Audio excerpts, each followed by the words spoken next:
దొంగ కేసులు పెడతాం కానివ్వండి, ఎర్ర చందనం కానివ్వండి, ఆనాడు ఉన్న ఎస్పీగా ఉన్న కొంతమంది ఏకంగా పక్క రాష్ట్రాలకు వెళ్ళి మిథున్ రెడ్డి డబ్బులు ఎవడు దోచేశాడని ఆ డబ్బులు విడిపించేదానికి ఆంధ్ర రాష్ట్ర పోలీసులు వెళ్ళి కేసు ఫైల్ చేయకుండా ఆ డబ్బులు కూడా వెనక్కి తీసుకొచ్చారు. పార్ట్ ఆఫ్ ద డబ్బులు వెనక్కి తీసుకొచ్చారు. అనేక తప్పులు చేశారు. మీరు చూశారు, ఒక కేసులో ఏకంగా బాంబేకి వెళ్ళి దొంగ కేసులు పెట్టి ఒక మహిళను ఎటు తీసుకొచ్చి వేధించారు. దానిపైన ఇప్పటికీ ఎలాంటి యాక్షన్ ఆంధ్ర రాష్ట్ర ప్రభుత్వం తీసుకుందో మీరు అందరూ చూశారు. ఏ ఫైలు తెరిచినా దాంట్లో అవినీతి, ఏ ఫైలు తెరిచినా దాంట్లో నాణ్యత లేకుండా పోయింది. ఈ ప్రభుత్వం, గత ప్రభుత్వం చిక్కీ గురించి పెద్ద మాటలు చెప్పేవారు, గుడ్ల గురించి చెప్పేవారు. వెళ్ళేటప్పుడు 200 కోట్లు బకాయిలు పెట్టిపోయారు.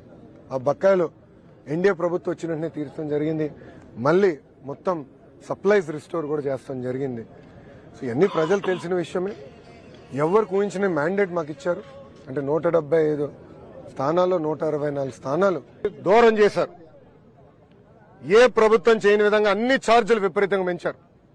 సామాన్యులు వెళ్లి భక్తుల దగ్గర దర్శనం చేసుకునే పరిస్థితి లేకుండా చేసింది ఆనాటి వైకాపా ప్రభుత్వం. అంతేకాదు, ప్రజలందరూ సోషల్ మీడియాలో కానివ్వండి, మీడియా మిత్రుల ముందర కానివ్వండి, ఆనాడు చాలా స్పష్టంగా చెప్పారు, అన్నదానంలో నాణ్యత లేదు, తిరుమల లడ్డూలో నాణ్యత లేదు, లడ్డూ సైజు కూడా పడిపోయింది అని చాలా స్పష్టంగా ప్రజలు, భక్తులు ఆనాడు మాకు చెప్తాం జరిగింది. నేను పాదయాత్ర చేస్తున్నప్పుడు చంద్రగిరి నియోజకవర్గంలో ఏడుకొండల వైపు చూసి ఆనాటి ముఖ్యమంత్రి జగన్మోహన్ రెడ్డి గారు చెప్పా, ఏడుకొండల జోలికి వెళ్లొద్దు, మీరు సర్వనాశనం అవుతారని. కానీ వినలేదు. అక్కడ కూడా ఎప్పుడు లేని విధంగా అవినీతి చేశారు. దాంట్లో భాగంగా కల్తీ నెయ్యి వాడటం జరిగింది. తెలుగుదేశం పార్టీ అంటే ఎన్డీఏ ప్రభుత్వం ఏర్పడిన వెంటనే కొత్త ఈఓని నియమించి ఈఓ గారికి అన్ని పవర్స్ ఇచ్చి మొత్తం ప్రక్షాళన చేయండి వ్యవస్థల్ని, గతంలో జరిగిన పొరపాట్లు జరగకూడదు, నెయ్యి టెస్ట్ చేయండి, బియ్యం టెస్ట్ చేయండి, కూరగాయలన్నీ టెస్ట్ చేయండి, నాణ్యత మనం మెయింటైన్ చేయాలని చంద్రబాబు నాయుడు గారు ఆదేశాలు జారీ చేసి పంపిస్తాం జరిగింది. దాంట్లో భాగంగా ఈఓ గారు నెయ్యిని ప్రత్యేకంగా ఎన్డీడీబీ ల్యాబ్కు పంపిస్తే దాంట్లో చాలా స్పష్టంగా ఈరోజు ఆధారాలు బయట పెట్టాం.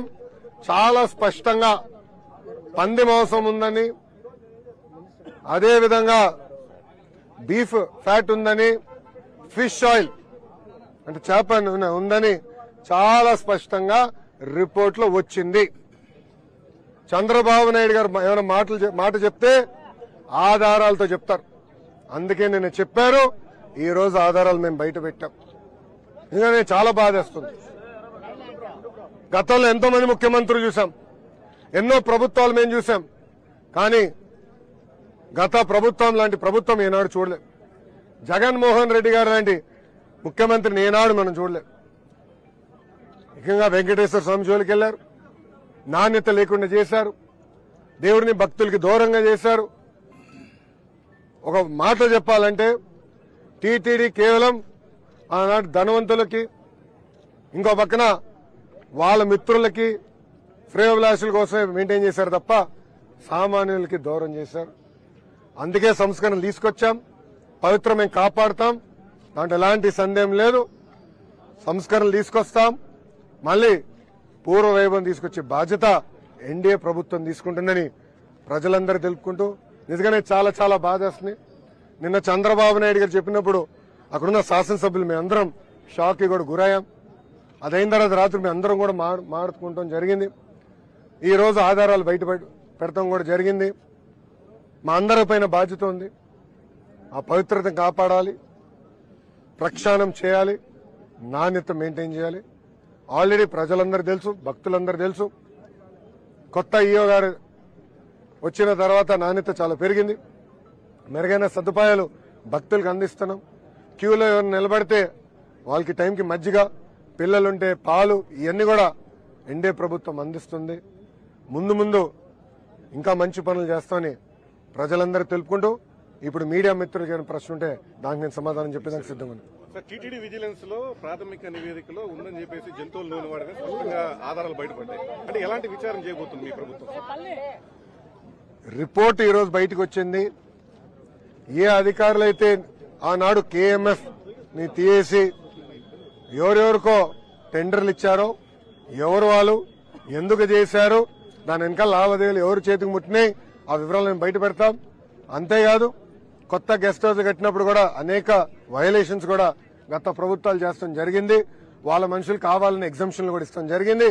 ఇట్లా అనేక విషయాలు ఒక్కొక్కటి బయటపడుతుంది. ఇవన్నీ ప్రజల కోర్టులో మేము పెడతాం, మేము వదిలిపెట్టాం. అంటే వైవై సుబ్బారెడ్డి తిరుమలకు వచ్చి ప్రమాణం చేయడానికి కూడా సిద్ధంగా ఉన్నా చెప్తున్నాడు. నేను తప్పు చేయలేదని చెప్తున్నాడు ఆయన. అంటే దీంట్లో ఏది నమ్మాలి? ఇప్పుడు సిద్ధమా? నేను ఇక్కడనే ఉన్నా. రిపోర్ట్ క్లారిటీ ఇంకేం కావాలి ఆయనకి?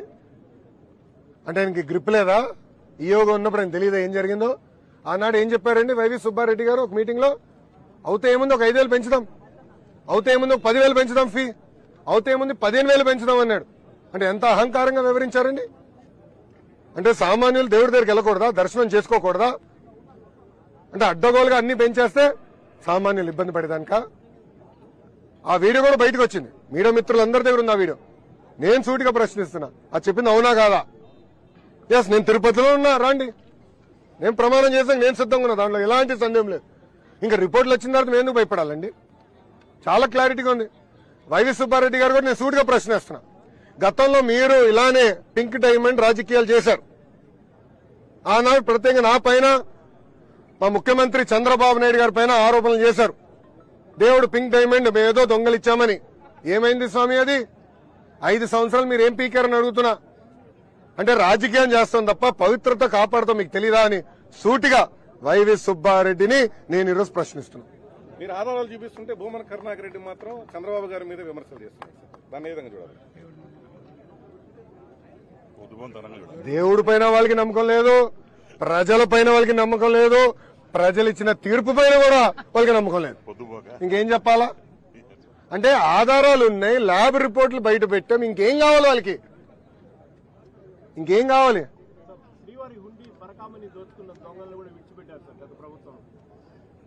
అన్న అన్ని ప్రక్షాళన చేస్తాం. అనేక అవకతవకలు జరిగినాయి, మీడియా మిత్రులందరూ తెలుసు, మీరు తిరుపతి వాసులు. నేను గతంలో వచ్చినప్పుడు కూడా మీరు నా దృష్టికి తీసుకొచ్చేవారు, ఇది జరుగుతుందనా అది జరిగిందనా అని. కూడా పాదయాత్రలో కూడా భక్తులు నన్ను కలిశారు, వాళ్ళు ఎదుర్కొన్న సమస్యలు కూడా అన్నాడు చెప్తాం జరిగింది. అన్ని మేము విజిలెన్స్ ఎంక్వైరీ చేసాం, అన్ని రివ్యూ చేస్తున్నాం, ఎవరిని వదిలిపెట్టాం. పాలక మండలిలో కూడా ఆధారాలతో సహా దొరికిపోయారు. 14 కోట్ల రూపాయలు మాత్రం టీటీడీకి అప్పచెప్పి మిగతా డబ్బులంతా కూడా వాళ్ళు దోచుకున్నారని చెప్పి ఆధారాలతో కూడా ఇప్పటికీ అన్ని విషయాలు బయటకు స్టేట్ విజిలెన్స్ కూడా దానిపైన ఎంక్వైరీ చేసి వాళ్ళపైన చర్యలు ఏమైనా 100% యాక్షన్ తీసుకుంటాం. ఇప్పుడు ఈ మాజీ టీటీడీ చైర్మన్ అరెస్ట్ చేసే అవకాశం ఉంటుందా సార్? ఇద్దరిని, వైవి సుబ్బారెడ్డిని, భూమన కరుణాకర్ రెడ్డి. ఇన్వెస్టిగేషన్ జరుగుతుంది కదా, రిపోర్ట్ వచ్చింది, దానిపైన రేపు ఇన్వెస్టిగేషన్ మొదలు పెడతాం, తప్పనిసరిగా యాక్షన్ తీసుకుంటాం. దీంట్లో ఎవరు ఇన్వాల్వ్ అయి ఉన్నారో వాళ్ళపైన తప్పనిసరిగా యాక్షన్ తీసుకుంటాం. మాట చెప్తున్నా, వాళ్ళు గుండె పైన చేయి పెట్టుకుని ఒక మాట్లాడమని చెప్పండి. నేను సూటిగా అడుగుతున్నా, ఎందుకు మీరు కేఎంఎఫ్ కాదని ఇతర ప్రైవేట్ సంస్థలకి మీరు నెయ్యి టెండర్ అందజేశారు? సూటిగా ప్రశ్నిస్తున్నా, గుండె పైన చేపెట్టుకుని మాడమని చెప్పండి. ఎంత అన్యాయమో చెప్పండి. కేఎంఎఫ్ ఏంటండి? It's cooperative Karnataka milk federation. Pure cow గీతో నెయ్యి తయారు చేస్తారు, ఆవు పాలతో నెయ్యి తయారు చేస్తారు. అలాంటి కంపెనీ కాదని కావాలని వేరే వాళ్ళని తీసుకొచ్చి ఇప్పుడు వాళ్ళ లావాదేవీలకి టెండర్లు అప్పగించారు. ఇప్పుడేమైంది? అన్ని వాస్తవాలు బయటపడుతున్నాయి, మేము వదిలిపెట్టాం ఈ ఇష్యూ. గత 5 ఏళ్లలో శ్రీవారి బంగారు ఆభరణాలు కూడా మాయమే అని చెప్పి ఆరోపణలు వస్తున్నాయి సార్. ఒక అజ్ఞాత భక్తుడు ఇచ్చిన బంగారు కిరీటానికి సంబంధించి రిసిప్ట్ కూడా ఇవ్వలేదు, 9 నెలల తర్వాత రిసిప్ట్ ఇచ్చారని చెప్పి కూడా ఆరోపణలు వచ్చాయి. దానిపైన అన్ని ప్రక్షాళన చేస్తామన్నా. ఇది నేను మొదటిసారి వింటున్నాను, నేను మొత్తం వివరాలు కనుక్కున్న తర్వాత దీనిపైన స్పందిస్తాను. 500 కోట్ల రూపాయలు మీను ఇందులో కమిషన్ల ద్వారా చేతులు మారాయని బీజేపీ, టీడీపీ నాయకులు మీడియా సమావేశంలో పెట్టడం జరిగింది. అంటే విచారణ జరిగిన తర్వాత డబ్బు మొత్తాన్ని కూడా తీసి హుండీలో టీటీడీ ఖజానాలో జమ చేయడం కానీ లాంటిది చేయబోతున్నారు. రెవెన్యూ రికవరీ యాక్ట్ పెడతాం అవసరం అయితే. దేవుడి జోలికి ఎవరు వెళ్ళినా వాళ్ళు వదిలిపెట్టే ప్రసక్తే లేదు. ఆనాడు చాలా స్పష్టంగా చెప్పాం, ఏ అధికారులు కానివ్వండి, రాజకీయ నాయకులు కానివ్వండి చట్టాన్ని ఉల్లంఘించి ప్రజల్ని ఇబ్బంది పెట్టారో, మా కార్యకర్తలు ఇబ్బంది పెట్టారో వాళ్ళందరినీ వదిలిపెట్టానని చెప్పా. నా ఎర్ర బుక్లో వాళ్ళ పేరున్నాయని చెప్పా. అందుకే ఈరోజు ఎర్ర బుక్ చూస్తే వాళ్ళకి భయం. నేను ఎందుకు వదిలిపెడతాను? కొత్తగా వైసీపీ వీడి టీడీపీ జనసేనలో వచ్చే కార్యకర్తలకు తిరుపతిలో ప్రాధాన్యత ఇస్తున్నారని చెప్పి ఆరోపణలు. దానిపైన మీరన్నారు కదన్నది ఆరోపణలు. నామినేట్